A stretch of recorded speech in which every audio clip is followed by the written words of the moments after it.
on the topic DevOps contributing to business growth. And for this, I would first introduce our panel members. We have Mr. 𝗘𝗱𝗶𝗁, who is VP of Engineering at Conclave, Mr. 𝗘𝗱𝗶𝗁 𝗘𝗱𝗃, Lead Solution Architecture at Red Hat India, Mr. Ramkumar NR, Head of Cloud and DevOps at HSBC, Mr. Sanjay Singh, Head of DevSecOps at 𝗃𝐞𝗍𝗃, Mr. Kapil Singhal, who is Head of Data and Analytics at Vodafone Idea Limited. And this elite panel would be moderated by Mr. Sreedhar Gade, who is Vice President Engineering at Freshworks. Then with a big round of applause. Alrighty. So looks like the sessions between all the English audience and lunch apparently. But we'll try our best to make it super interesting at the same time also stick to times. So before we get started, we have a list of speakers here. But most of you might have figured out that I have definitely towards the airline and aerospace industry already through my engineering. So I'll just start with a small analogy before we move forward with this. So when you talk about airline industry, I flew from Hyderabad this morning. So you have the ground staff. They make sure that before the flight takes off, it's in the right perfect condition. And then pilot also does walk out. And we have ATC. They just make sure that the runway is clear and ready to take off. And there is pilots. Their only job is just to make sure that the flight is fine, and then they basically fly. And then we have DGCA, who takes over the complaints. So same analogy when we compare it with our industry. So we have ground staff equal to our core engineering teams who are actually developing products. We also ATC with NOx and SOX, right? And DGCA more compliance, right? We have all the certifications and everything. So what is unique with our profile, especially the DevOps and SI, is that it encompasses all these four sections. And that's why it is complex and also very, very important and critical for the leadership to understand that it's important to nurture the skill. So with this, we are basically going to get started. So my first question is to 𝗘𝗱𝗶𝗁, right? And the question is all about, we spoke about, I think the DevOps concept has been there for decades. So then, please tell us, what is the future, right? What are the different trends that are coming up, which will kind of influence the whole world for us in terms of people process technology? Good afternoon, everyone. Thanks. It's nice to be here. So there are many trends that's going to shape the future of DevOps in coming days. Multi-cloud, hybrid cloud adoption, DevOps as automation, security. But I would like to talk about two key trends today. One is generative AI, which Sreedhar already talked about a bit, and second one is sustainability. So from a generative AI can help improve the operations efficiency by automating multiple time-consuming and repetitive tasks. So from generating the automated reporting to optimizing supply chain management to anomaly detection to predictive maintenance, the organizations can leverage generative AI to streamline their operations, reduce cost and increase overall efficiencies. From Red Hat perspective, we are also working in this space. Recently, sometime back, we announced Red Hat Ansible Light Suite, which basically can help developers create automation playbooks leveraging generative AI with IBM Watson code assistance. And this can basically help automate the mundane tasks so that the employees can focus on high-value activities. And from a sustainability point of view, in the recent years, due to the rapid growth of workloads in the data center, the energy consumption has increased a lot. As per International Energy Agency's report, the data centers are consuming almost 10 to 30% more energy every year, which basically accounts for 1 to 1.5% of total energy consumption globally. So for any organization to make a meaningful impact on the environment, it's important that its IT leaders basically take a critical look at the efficiency of their data center equipments and also take a look at the tools that they are using to evaluate sustainability of data center. Red Hat is working in this area also, 𝗘𝗱𝗶𝗁, which is Kubernetes-based efficient power level exporter, is a project founded by Red Hat, Redux Emerging Technology Group with the initial contribution from IBM Research and Intel. It's a community-based open source project that basically helps capture power metrics usage so that the organizations can understand the power consumption patterns better and take appropriate action. Fantastic. So basically, my takeaways are scalability, sustainability, and people process, especially tooling that they use. And, I think this is what the landscape is going to change. So Vinay, do you want to add to any of these points? I think Mr. 𝗘𝗱𝗶𝗁 has covered normally the topics.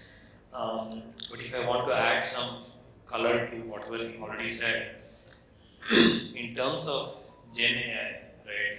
I think if you want to look at the future, follow the money, right? So essentially, morning slide when I just showed how the DevOps market can grow at 20% CAGR. By 2032, it would be like close to $55 billion USD. In the same time, and today it's at $11 billion, right? Gen AI today is about $1 billion is what they're saying at the end of the year. But by 2032, it would be around $22 billion. So the pie that it is going to occupy of the overall DevOps is going to be significant because it's going to grow at close to 40% CAGR. Now, what that means is we as the DevOps leaders, whatever we do today is definitely going to get impacted in the next few years because some of those tasks are going to become irrelevant because Gen AI is going to take over. That's where I think we need to evolve with the technology, make the trend a friend. So that is one big thing which is going to be impacting. Next is again around the sustainability, as Mr. 𝗘𝗱𝗁 was saying, was again a new word has been coined for it. It's called green DevOps.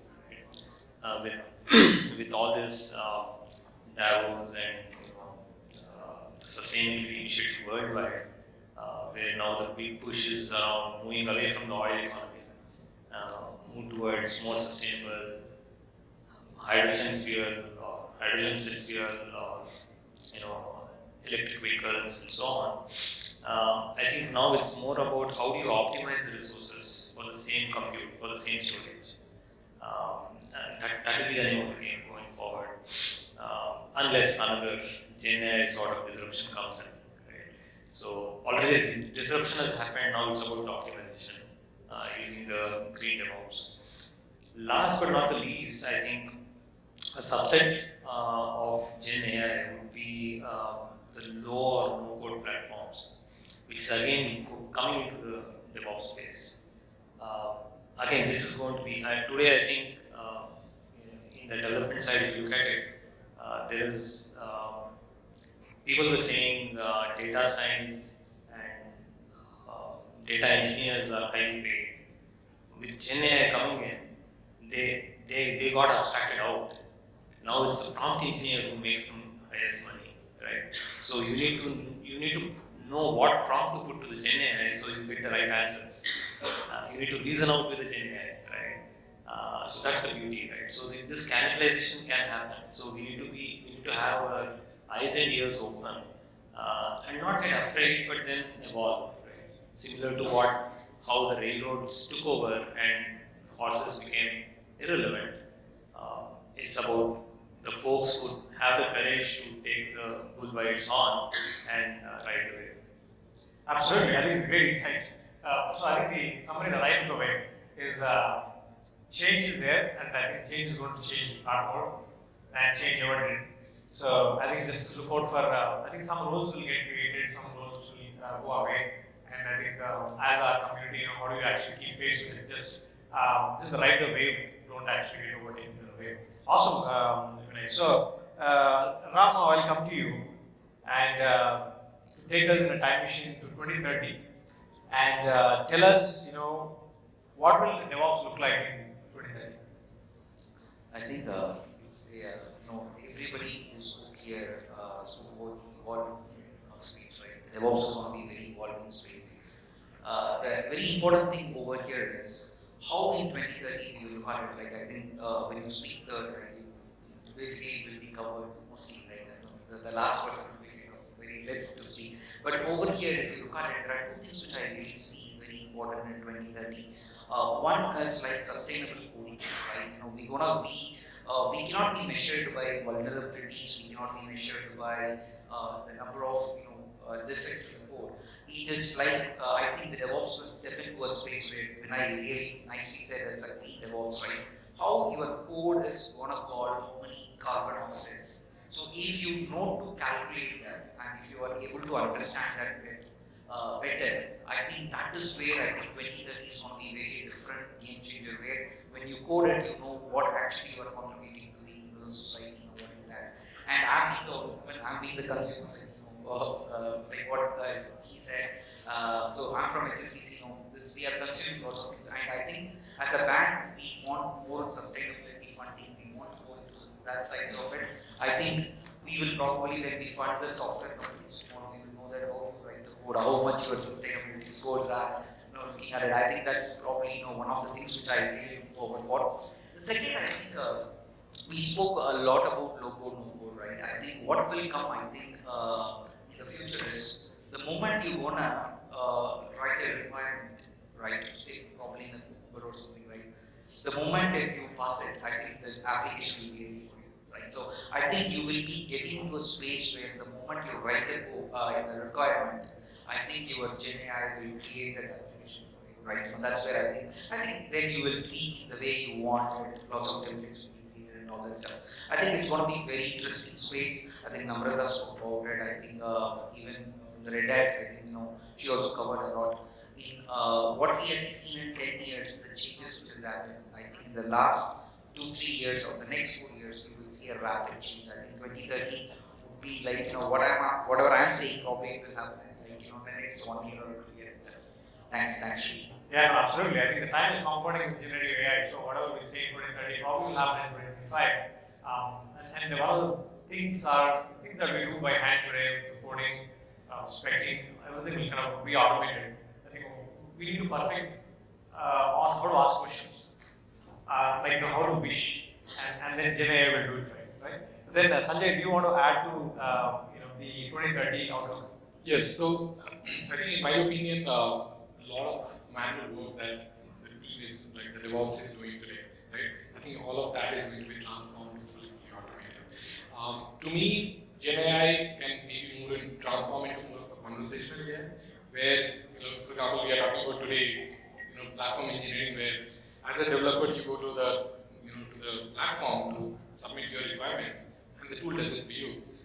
Later, I think it is going to be, hey, can you do this? This is my requirement. This is the throughput that I'm looking for, and can you build the infrastructure for me, right? And I think DevOps is going to be the enabler. I mean, GenAI on itself cannot do it, but we will be doing that. And I think 2030 is 7 years from now. Using the GenAI, I think it's going to transform into more of a conversational AI, where a lot of these things are going to be built in, and it becomes more simplified. The other thing that what I'm thinking is that in 7 years from now, today, if you see, there are multiple cloud providers today. As a consumer, we go to one cloud versus the other cloud based on certain requirements. Maybe the cost could be one factor, the set of services could be another factor. In my opinion, I think there is going to be a layer on top of that, more of an aggregator where, as a consumer, you submit the requirement just like Uber. I mean, you don't tell Uber that, hey, give me this color car and this type of driver. You just submit your requirement that here is my destination, here is the cost, what I'm looking for, and then you get the service. Similarly, there, I think, in my opinion, there is going to be one aggregator on top of that, where you submit your requirement, and then it takes care of provisioning the infrastructure for you. Yeah, that's fantastic. I think this also brings me. I remember one of the conversations I was having with a product manager recently. Is that what does AI fast mean? Right? We have a product where it's an analytics product, and so you have to create a dashboard. So you basically have to go through multiple clicks and be able to just define what is the date range, type of charge to need, and everything else, and then finally it kind of gives you. It could be observable to the chart. AI first would basically, it doesn't mean that you give some kind of a prompting to simplify some of the steps. AI first would mean that instead of having this 22 controls, your page will only have one search bar, like one text bar. and you would basically tell in that bot how would you tell a human being that this is what I'm looking for in just a conversational language, and then the backend will interpret and basically develop and give you what you need. And if you don't have the chart that you need, basically you ask again, hey, this is not what it is. It looks like the dates are off, it looks like the chart is off, stuff like that. So I think that is the AA first. I think Sanjay, that's fantastic input. So Kapil will come to you now. So this is all about automation, AA and ML. We touched upon AA a little bit, but then more, I think contextually, how automation can actually make a big difference in the DevOps world. See, the automation is making a difference and will make a difference. I would like to start one thing over there. Even from past few years, we are seeing a kind of ad on the social media, on internet, and all those things over there. First of all, we were thinking only the developers who have a technical background will make a difference into the software world. Now we are seeing the idea, if you don't have software background, you don't have coding background, come on, being a kind of data engineer, being a kind of ML ops engineer, and we will turn you into that particular stuff. So from the automation perspective, what I'm looking for and what I can foresee over there, this monopoly of software developer will go away. It is that if I understand my system over there, I know what needs to be done. I don't need anybody over there to develop this thing for me. I know what I am looking forward for that particular part. Things are available. Let's connect the dots over there and develop the things on that particular part.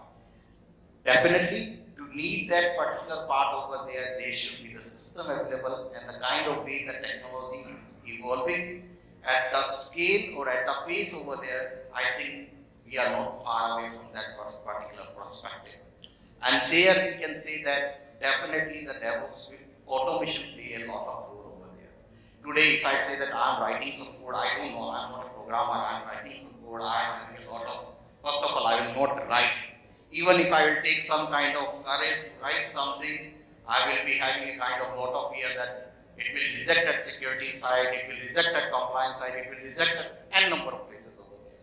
For me, I am aware that if I am writing, everything will be taken care of, everything is automated, will be taken. I just need to put what my business demand over here, what my particular issue over there, what I am facing right now, what are the things that we will be having. Earlier we were writing that once we were doing some kind of programming, what we were doing, we were writing the pseudo logic of that particular point. And then we were transferring that pseudo logic into the kind of logic over there, and that turned into the production and part over there. Now the things are available with respect to that point that I will tell that okay, this is my logic over there. We have our AI ML part over there. I will not call it as a generative or discriminative and whatever the AI. I will responsible AI, whatever AI it will be. It will take my own pseudo logic over there, convert it into that part. My DevOps part over there is incorporated, which will take care of the part of compliance, security, risk, and all those things which is pertaining to my industry, which is there. So I do have automated, maybe as we say that the master data of the risk over there, master data of everything. We do have customer master data, we have vendor master data. So similarly, we would be having a kind of risk master data which will be coming into that.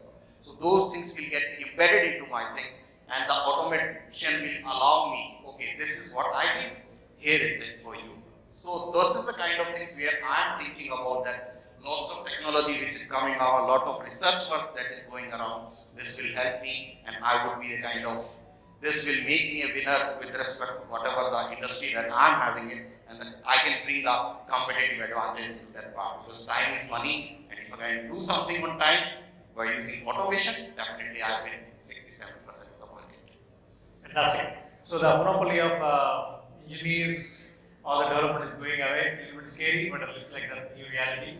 Nicely put, Kapil. So, Ram, would you like to add to that? Are there any other points that we need to explore in that area, the automation and using ML to accelerate DevOps?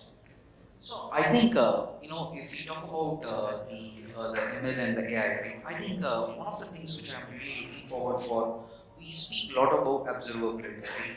But I think we need to go one step further about it. Like we need to start thinking about how our body reacts, like immune system, right? I think we need to create something like a digital immune system, where we need to get into a place where I see an anomaly, even before that how my immune system acts, the same way it has to act. Because even in observability sites, if you look at it, it will be a bit of a reactive, right? But if I start thinking about an immune system of my body, right, and that's how I think that we need to go forward with. I think that is going to be a real game changer. The way we started thinking about the digital immune system, I think that would be a game changer. I think DevOps will take us there. I think the pace in which we are going at this point of time, I think there is lots of papers being written at this point of time about immune systems. I think we will be there. I think that is one area I think as an AIML I foresee. Second, I think from bank or financial services, right?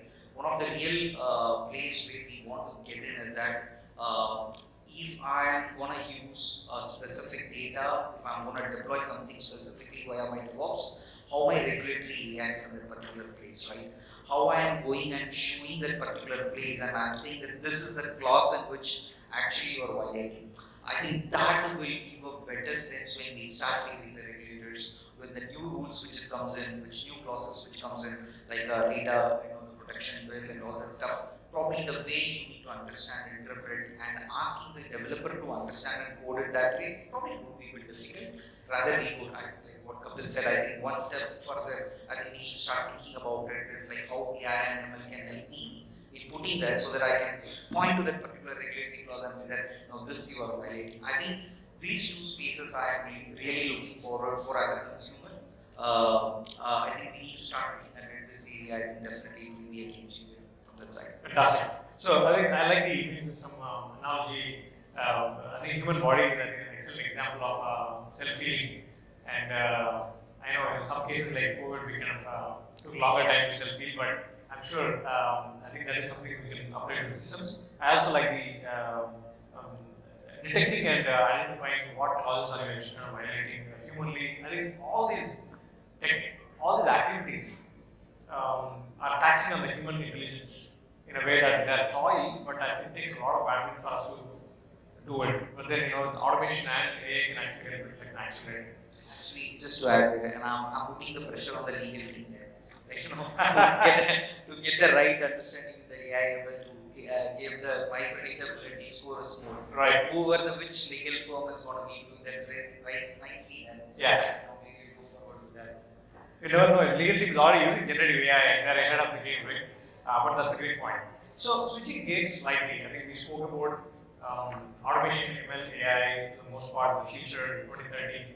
Now, we'll get to the important part of money, the cost, right? So, the money saved is money earned, and when the cloud, the concept came. So, I think something which is more important than money is time. I think we'll try to wrap up as quickly as possible. But then I think Sanjay will come to you, right? Now, give us some tips that we have not heard before, or something that will be really important for us to get the cloud cost under control. Yeah, so if you see, and I've heard and from several others that DevOps team gets asked that, hey, how do we control the cost, right? And how do we reduce the cost? Now, if you see as DevOps, our role is really the custodian. I mean, we hardly own any service in the cloud setup or even if it is on-prem setup. But if we bring that visibility, what I briefly discussed during my presentation as well, if you bring that visibility that what is the unit cost today, right? And make people accountable that, hey, I will give you all the visibility, I'll track it, but you take the ownership. I think that will give them a lot of insights, and I think with that you'll be able to optimize the cost a lot. The other part is adoption of several tooling available in the industry. You have your cloud providers also doing the job for you, right? I mean, there are different tooling available, different devices available. It's just that how efficiently you are using that. The third part is how do we reduce the wastage? A lot of times, and especially I've seen with companies where they took the approach of lift and shift. By doing the lift and shift, you move a lot of garbage, right? And that costs you a bomb, right, over a period. So if you can identify those areas as well, what is the wastage that I have in the setup, and if I can eliminate that, then I can lose a long way. Awesome, fantastic. I think the biggest takeaway is that creating the visibility. I think most of the cost happens because people don't know. that they are overspending.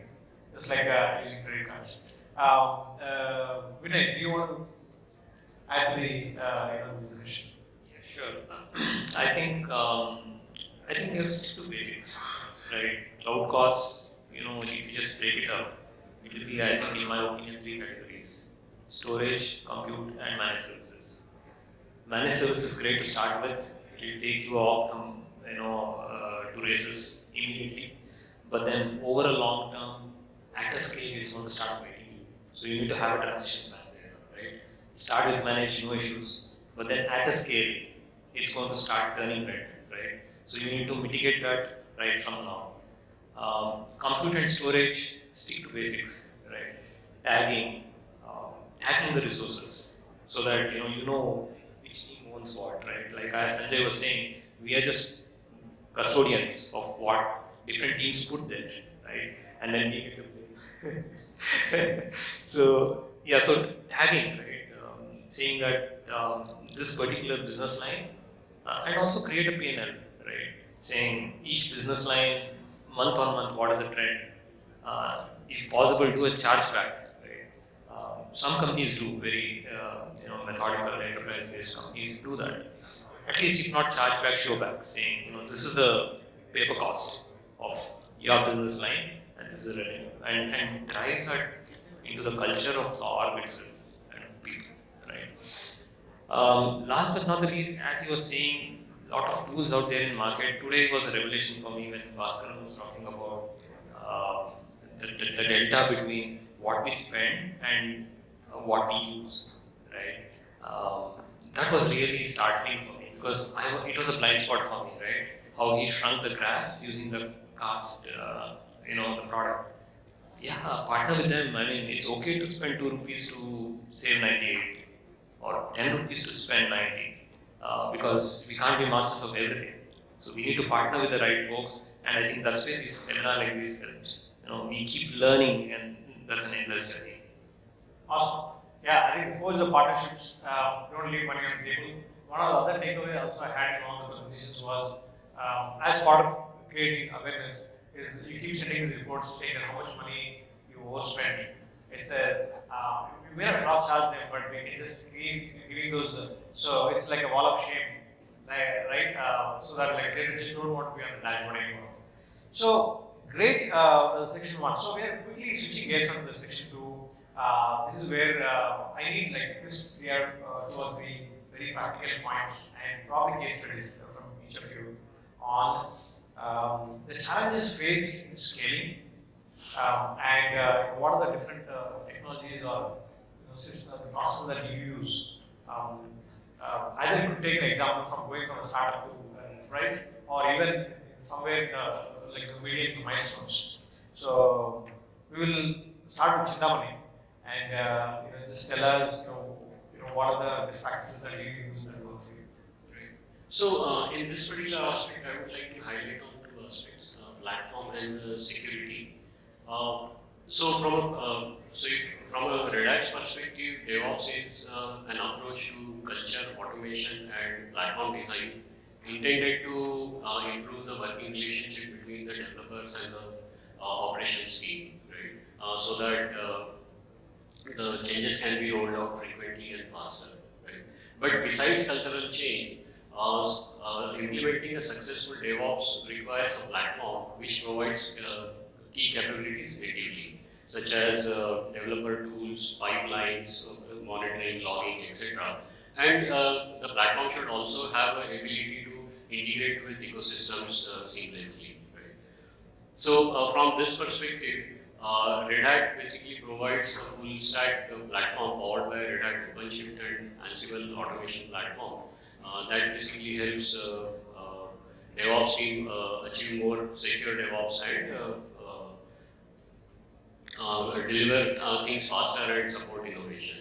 And from a security point of view, the recent incidents of vulnerability in popular dependencies like struts and log4j service highlighted the importance of software supply chain security, right? There are any modern applications use many dependencies, thousands and hundreds and thousands of dependencies, which makes tracking the security risk and managing security risks very critical, very difficult. Right? So say for example, if an application is using struts as a framework, struts framework, and if there is a dependency, there is a vulnerability in struts, so you need to update that dependency to the latest patch level. However, if the application also uses a library which is also using struts, then updating that dependency in the strut framework is not enough, and the application will still be vulnerability prone, right?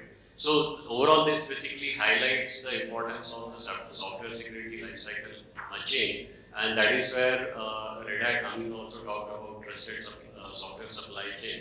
So which basically, so Red Hat offers it, and which basically gives you ability to identify the risk and implement the security control during the DevOps lifecycle. Right? Similarly, now there is a huge move towards adopting the container or the Kubernetes world.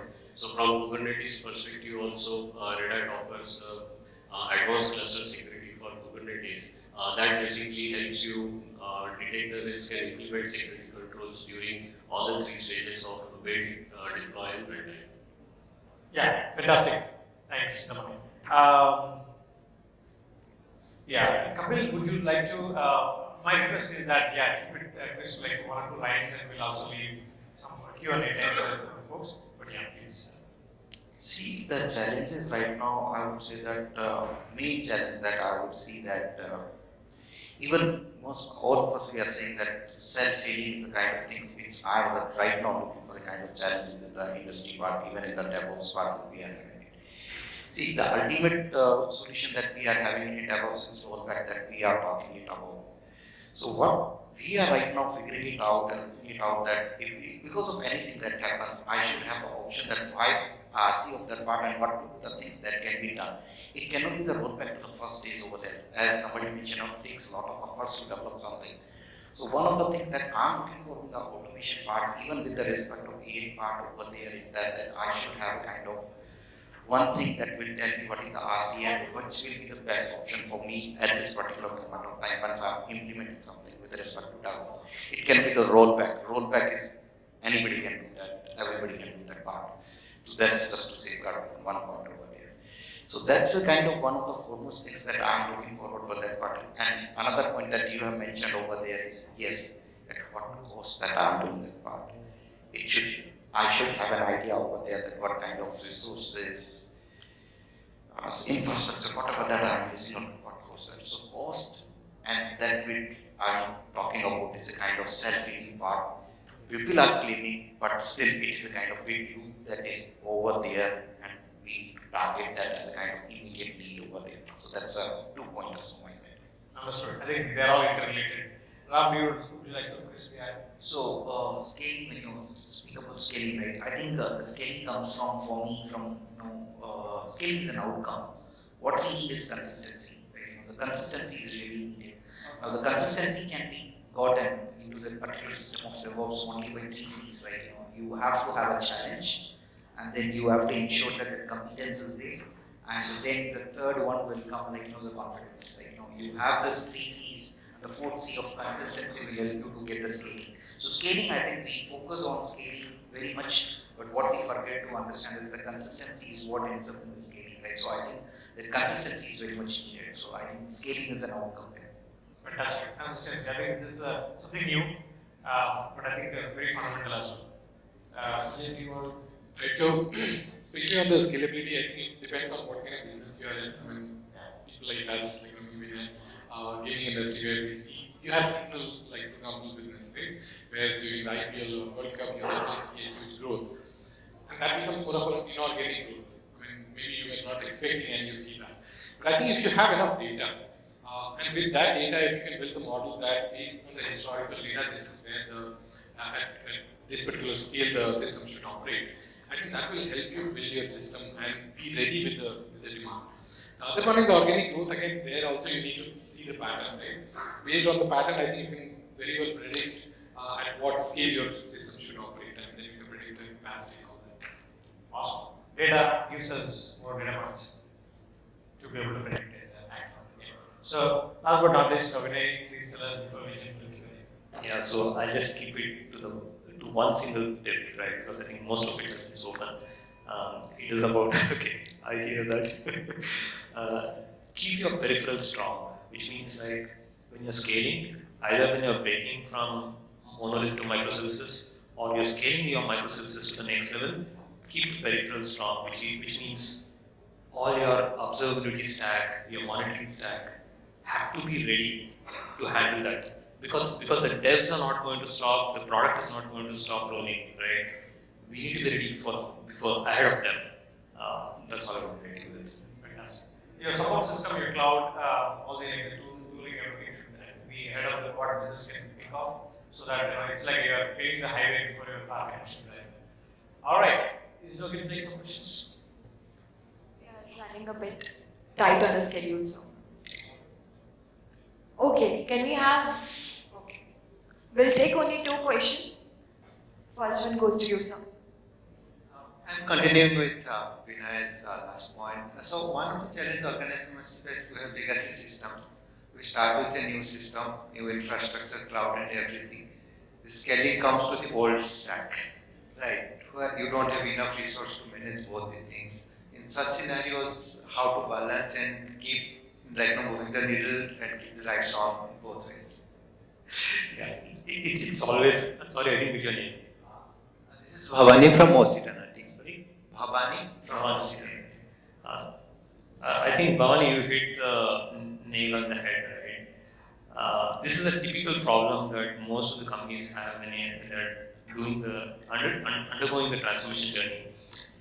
The simple practical tip there is start with something which is simple, right? Because you want to iron out your infra first before you take on functional complexities, right? And the pattern that companies use is called a strangulation pattern, right? So essentially, you will have to put your legs on both the horses, right? And maybe bridge it with something temporary, which is going to cost extra money, but then that bridge is going to be destroyed once the transformation happens. So start with like something like 10% microservice, 90% monolith, and then slowly transition the other way, right? And then you get away with it. It's going to be a journey, maybe 2 years, I don't know, 2 quarters, depends on your business context. Hope I answered. Okay, we are open to take one more question. Anyone would like to ask anything? Alright, I think we are good to go. Thank you so much all the panelists for such an interactive session. And